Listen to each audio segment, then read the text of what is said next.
Assalamualaikum, selamat pagi, Om Swastiwastu, salam kebajikan. Perkenalkan, saya Yosi Valentina Simorangkir, Sarjana Arsitektur, Magister Teknik, merupakan salah satu dosen tetap pada Universitas Musamus Merauke.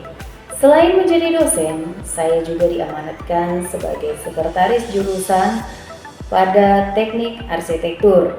Pada kesempatan ini, saya akan memaparkan salah satu mata kuliah yang saya ampuh, yaitu perumahan dan permukiman. Sebagai dosen, saya telah menerapkan Tridharma Perguruan Tinggi yang terdiri dari pengajaran, penelitian, dan pengabdian kepada masyarakat. Delivery Interaction Assessment atau DAA merupakan sistem pengajaran yang saya terapkan, di mana saya mempersiapkan beragam materi pembelajaran untuk membantu mahasiswa belajar secara mandiri, sehingga materi yang diberikan dapat diterima dengan baik oleh mahasiswa.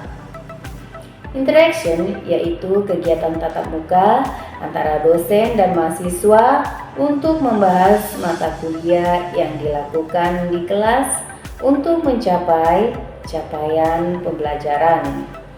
Assessment yaitu pemberian tugas terstruktur yang direncanakan, misalnya membahas suatu artikel, kuis, dan menyelesaikan studi kasus, guna mengukur kemampuan mahasiswa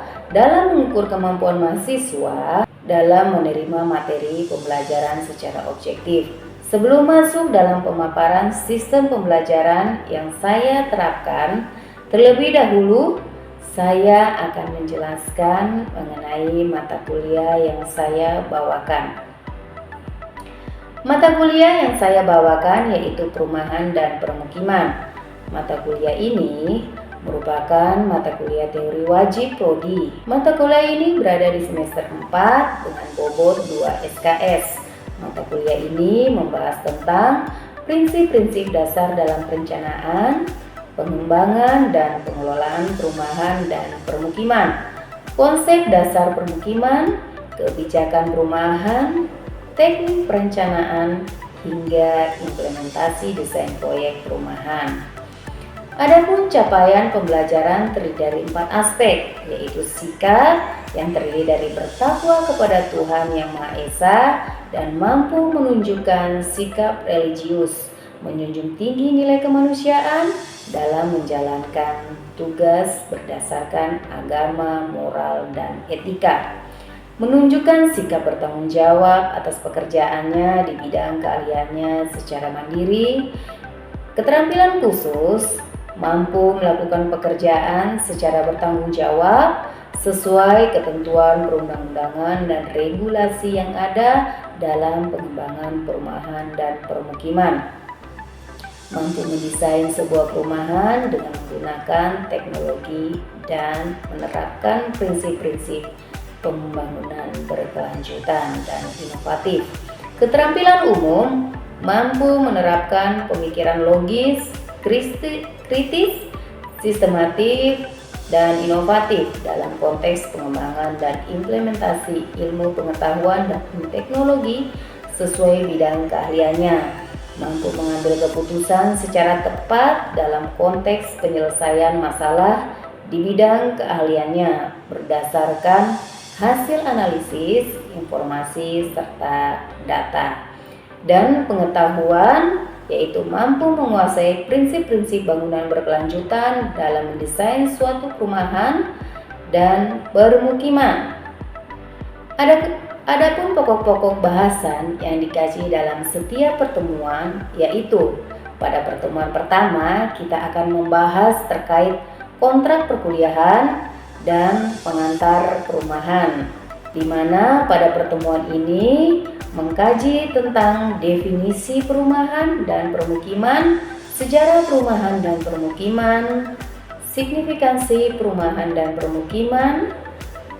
Kemudian pada pertemuan kedua yaitu kebijakan perumahan di Indonesia, di mana pada pertemuan ini akan mengkaji tentang analisis kebijakan perumahan dan regulasinya. Kemudian pada pertemuan ketiga yaitu tentang konsep dasar bermukim, Pertemuan ini akan mengkaji prinsip-prinsip dasar perencanaan permukiman, tipologi permukiman. Kemudian pada pertemuan keempat, yaitu kita akan membahas tentang teknik perencanaan perumahan yang akan metode perencanaan, pengumpulan data, analisis data. Kemudian pada pertemuan kelima yaitu terkait pendekatan partisipatif dalam perencanaan. Pada bab ini akan mengkaji tentang pengertian dan konsep pendekatan partisipatif, manfaat dan tantangan pendekatan partisipatif, metode partisipatif dalam perencanaan perumahan dan permukiman, serta studi kasus implementasi pendekatan partisipatif di berbagai daerah. Kemudian pada pertemuan ke-6 akan mengkaji tentang desain dan tata ruang permukiman yang akan membahas tentang desain dan tata ruang permukiman. Pada pertemuan ke-7 akan mengkaji tentang infrastruktur permukiman, bidang kajiannya yaitu infrastruktur permukiman, jenis-jenis infrastruktur permukiman, serta standar dan kualitas permukiman. Kemudian pada pertemuan ke-8 kita akan melakukan UTS. Selanjutnya pada pertemuan ke-9 yaitu terkait perumahan berkelanjutan, bidang kajiannya yaitu konsep dan prinsip perumahan berkelanjutan, implementasi perumahan berkelanjutan. Pertemuan ke-10 yaitu kita akan membahas materi tentang pembiayaan perumahan yang bidang kajiannya yaitu terkait sumber dan mekanisme pembiayaan perumahan, kredit perumahan, dan subsidi pemerintah. Kemudian pada pertemuan ke-11 kita akan membahas tentang pengelolaan perumahan dan permukiman yang bidang kajiannya yaitu konsep dan prinsip pengelolaan perumahan dan permukiman, serta strategi pengelolaan perumahan, peran pemerintah, swasta, dan masyarakat dalam pengelolaan perumahan, dan studi kasus tentang perumahan dan permukiman yang sukses dan bermasalah. Kemudian pada pertemuan ke-12 yaitu kita akan membahas terkait studi kasus perumahan permukiman di Kabupaten Merauke dengan mengkaji aspek fisik dan non-fisik. Kemudian pada pertemuan ke-13 yaitu materi tentang teknologi dan inovasi dalam perumahan. Kemudian pada bab ini akan mengkaji tentang teknologi konstruksi, inovasi material, dan teknologi informasi. Kemudian pada pertemuan ke-14 dan 15 kita akan mendesain perumahan berkelanjutan dengan menggunakan AutoCAD atau SketchUp dengan menerapkan prinsip-prinsip regulasi sehingga menciptakan kawasan perumahan yang berkelanjutan.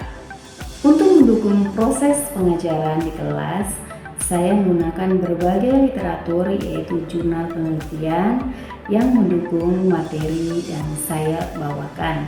Jurnal yang dibahas berasal dari jurnal hasil penelitian, yaitu hasil penelitian saya sendiri, jurnal nasional maupun jurnal internasional.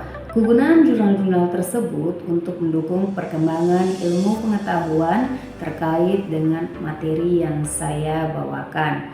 Itulah model delivery yang saya sampaikan. Dalam proses pengajaran yang saya bawakan, sistem interaction yang saya lakukan yaitu sistem SCL, Student Centered Learning, yaitu pembelajaran yang menempatkan mahasiswa sebagai peserta didik atau subjek sehingga akan mengembangkan minat menjadi lebih aktif, kreatif, dan inovatif. Sistem ini terdiri dari pembelajaran interaktif, diskusi, studi kasus, dan pembelajaran kooperatif. SCL sendiri terdiri dari interactive learning, yaitu pemaparan materi dalam kelas oleh dosen dengan menyisipkan pertanyaan kepada mahasiswa dan meminta pendapat mahasiswa, berdiskusi dengan mengangkat isu atau tema tertentu, kemudian dipresentasikan, mengambil berbagai kasus, dan yang terakhir membuat suatu proyek berdasarkan pemahaman dan regulasi yang mereka ketahui sehingga menghasilkan desain yang diharapkan. Untuk presensi yang saya gunakan masih menggunakan cara konvensional, yaitu mahasiswa mengisi absensi lalu saya sendiri yang menginputnya ke dalam sistem SSO. Hal ini dikarenakan tidak semua mahasiswa menggunakan handphone dan memiliki pulsa data. Ini merupakan tantangan tersendiri bagi kampus di ujung timur Indonesia ketika yang lain telah menggunakan platform-platform untuk mempermudah pekerjaan, kami masih menggunakan cara konvensional. Satu sisi baiknya, kami jadi lebih mudah mengingat dan lebih dekat dengan mahasiswa. Itulah model aspek interaction yang saya lakukan dalam pembelajaran. Kemudian, aspek asesmen yang saya lakukan yaitu penilaian kepada mahasiswa secara objektif, sesuai dengan kemampuan mahasiswa itu sendiri. Adapun untuk poin-poin penilaian telah saya paparkan dalam kontrak perkuliahan sebelum mulai proses pembelajaran di kelas. Hasil asesmen yang saya lakukan dengan mengharapkan mahasiswa dapat mengetahui proses penilaian yang saya lakukan secara transparan dan objektif. Demikian pemaparan aspek yang saya terapkan dalam proses pembelajaran yang saya lakukan. Selanjutnya, saya akan menampilkan proses pembelajaran yang saya lakukan di kelas dengan siswa-siswi secara luring, yaitu mata kuliah perumahan dan pemukiman yang saya ajarkan di semester ini, khususnya pada pertemuan ke-12, di mana pada pertemuan ke-12 ini mahasiswa mempresentasikan aspek fisik dan non-fisik karena materinya telah saya berikan sebelumnya. Selamat menyaksikan. Selamat pagi anak-anak. Pagi. Apa kabar hari ini? Ya, seperti biasa sebelum kita mulai perkuliahan, kita harus mengucap syukur terlebih dahulu kepada Tuhan karena berkat kasih-Nya kita dapat kembali belajar di minggu ini. Oke, silakan kita dalam.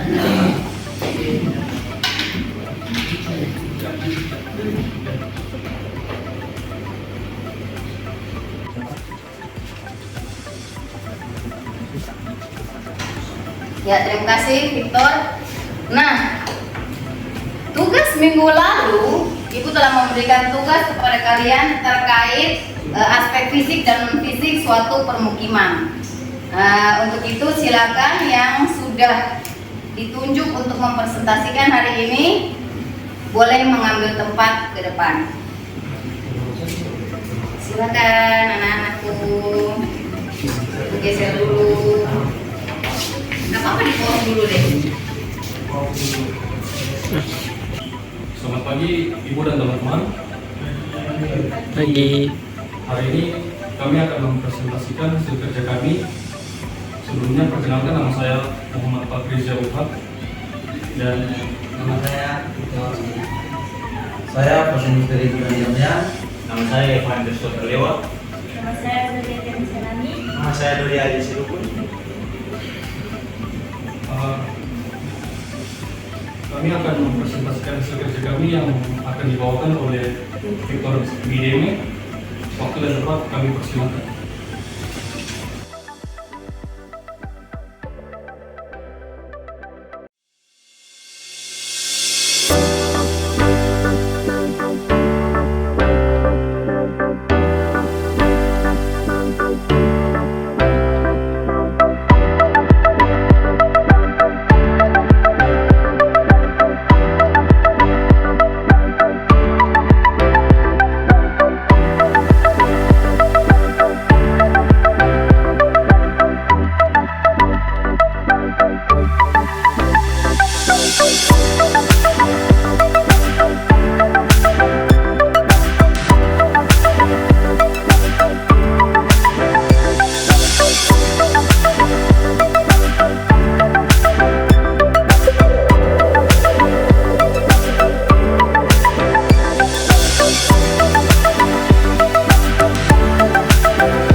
Jika ada salah kata tolong dimaafkan.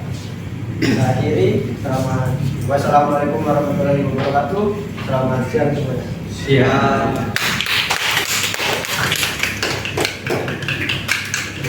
Kasihan terhadap presentasi kalian. Yang pertama, ingat dulu kayak perkataan Terumbu yang menyatakan kalau kenyamanan tadi Terumbu mengukur tolak ukur kenyamanan itu dari yang anak kecil gitu loh, ya kan? Nah, anak kecil itu meskipun kita lihat perumahan kumuh yang ada di sana, dia tetap main-main saja, dia nyaman-nyaman saja gitu ya kan? Walaupun itu kriterianya umum ya, tolak ukur itu jangan diukur sama anak-anak, tapi kita harus melakukan survei ke orang dewasa yang tinggal di perumahan tersebut. Nah, kemudian yang berikutnya terkait tadi presentasi dari UKAD ya, kelompoknya UKAD ya, perumahan di Puncak Megamas terkait sosial budaya. Jadi dari teman-teman kalian ada yang bertanya, sosial budaya akan muncul di perumahan elit ketika fasilitas itu ada. Mereka itu bukan tipikal orang yang di perumahan menengah ke bawah yang suka ngumpul-ngumpul terus duduk ya. Tapi mereka itu lebih kepada, oh ya di sini ada olahraga nih ya. Ketika tempat olahraga disediakan, maka mereka pulang kerja atau jam-jam tertentu lagi free bisa bermain di situ. Itu bentuk sosialisasinya orang-orang golongan ke atas. Nah, sosial budayanya seperti itu. Tapi kalau kita ke perumahan seperti Arwana, terus kemudian yang paling kelihatan sekali di Arwana ya, itu karena dia golongan menengah ke bawah, itu memang sosial bermasyarakatnya itu masih sangat kental dan kelihatan ya, saling sapa, saling ini. Tapi kalau perumahan, kalau kita bandingkan dengan perumahan Puncak Megamas itu berbeda. Nah, tapi yang harus adik-adik sekalian tahu, untuk perumahan yang seperti dikatakan dari salah satu presentasi teman kalian, itu memang wajib disediakan fasilitas seperti tempat sampah, fasilitas-fasilitas fisik dan non fisik itu harus diperhatikan seperti itu. Bukan berarti dia golongan ada harga ada kualitas, tidak ya. Perumahan tidak seperti itu, ada harga ada kualitas. Tapi kalau harga dan kualitas itu bukan berhubungan terkait fasilitas yang disediakan. Justru semakin baik fasilitas yang disediakan itu akan mendatangkan pembeli yang banyak, karena ini kan bersifat komersil ya kan perumahan tersebut. Kalau dari awal survei sudah kita tahu dia tidak menarik, dia punya fasilitas yang seperti misalnya ya air bersihnya nggak ada, siapa yang mau beli ya kan? Nah seperti itu. Namun kalau terkait perumahan yang seperti Puncak Megamas, kenapa nggak ada yang beli? Apa sih yang melatar belakanginya? Nah itu mungkin salah satunya karena yang paling ini harga perumahannya di sana cukup tinggi, tetapi fasilitasnya nggak kelihatan seperti itu.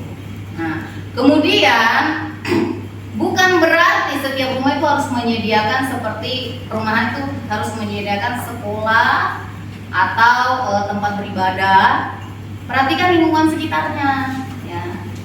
Tadi ada teman yang mempresentasikan jauh dari tempat dari sekolah ya, padahal ibu langsung sebut aja Puncak Megamas itu kan sekolahnya ada tuh di depan tuh. Mungkin karena kita ini sekarang ya, kita ini sekarang ini untuk jalan itu sudah malas, kita anggap itu jauh ya kan. Padahal menurut itu tuh udah nggak jauh dari SMP, dari SD, dari Puncak Megamas ke SD dan SMP, terus pusat perbelanjaan ke depan sana itu nggak terlalu jauh. Karena kita sekarang ini zaman sekarang ini kita ke sebelah rumah saja naik motor, ya kan. Jadi kita tolak ukurnya itu sudah jauh, padahal tidak. Perhatikan lingkungan sekitar, padahal di situ bukan daerah yang menurut ibu beda dengan yang Payung Indah ya. Nah di situ sudah cukup ramai, ibu rasa itu sudah termasuk daerah perkotaan karena fasilitas, terus ada klinik segala macam di daerah sana sudah cukup baik seperti itu. Nah jadi kesimpulannya untuk merencanakan sebuah perumahan, nah, sebagai pengembang misalnya di pusat, itu fasilitas aspek non fisik itu harus diperhatikan sehingga rumah itu akan berkelanjutan, tidak ada identifikasi nanti oh ini nanti jadi perumahan kumuh ini gitu ya. Buang sampah pada tempatnya, sudah ada tempatnya kita susah gitu, apalagi nggak ada tempatnya gitu. Nah seperti itu. Sampai sini jelas? Jelas ya? Atau ada pertanyaan? Oke, kalau nggak ada pertanyaan, tugas kalian ini nanti gua ambil nilai tugas sesuai kelompok yang tadi ya. Atau mau tukar lagi? Supas. Tapi bukan yang kelompok yang pertama maju tadi loh. Supas ya? Oh ya, oke. Soalnya bukan tadi kita atur ya, tapi memang dari yang pertama maju sampai terakhir kelihatan perbedaannya gitu ya. Atau mungkin oh ibu ini karena pertama maju ruginya lebih ini. Biasa yang pertama ibu. Ya, jadi makin kesini makin pede ya. Oke, tugas kalian merencanakan sebuah lingkungan, merencanakan atau mendesain. Tapi ibu nggak minta ini ya, nggak minta kayak SPA gitu ya, yang kalian gambarkan dia punya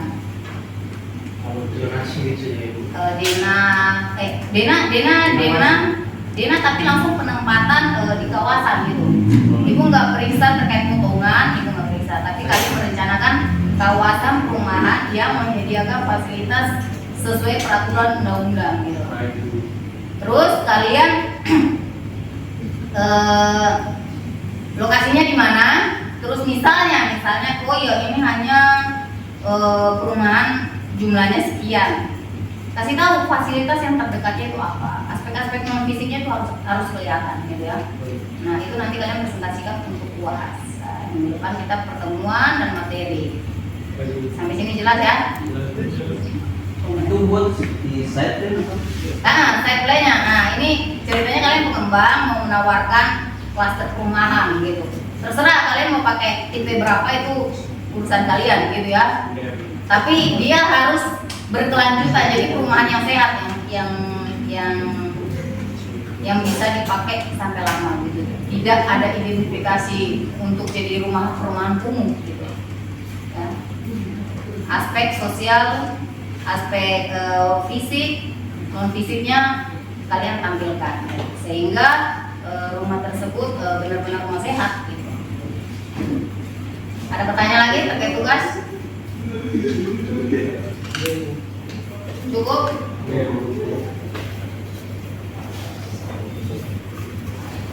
Nilai presentasi ibu ambil ya. Nilai pengerjaan kelompok ibu ambil. Jadi yang tidak kerja, yang tidak punya kelompok, harap nanti presentasi UAS ini ya, jangan malas ya, karena kita sudah sepakat nilai tugas sekian, nilai UAS sekian. Oke, selamat siang. Demikian proses pembelajaran dari mata kuliah perumahan dan permukiman pada pertemuan 12 yang saya ampuh. Semoga dapat memberikan gambaran terkait kinerja pengajaran saya pada jurusan arsitektur Fakultas Teknik Universitas Musamus, Merauke. Saya juga mau mengucapkan terima kasih kepada seluruh tim penilai dan tim panitia sertifikasi dosen SMART tahun 2024 dan seluruh pihak-pihak yang terkait dalam proses penilaian saya. Demikian yang dapat saya sampaikan. Apabila ada kekurangan dari saya mohon maaf yang sebesar-besarnya. Assalamualaikum, selamat pagi, namo buddhaya, dan salam kebajikan.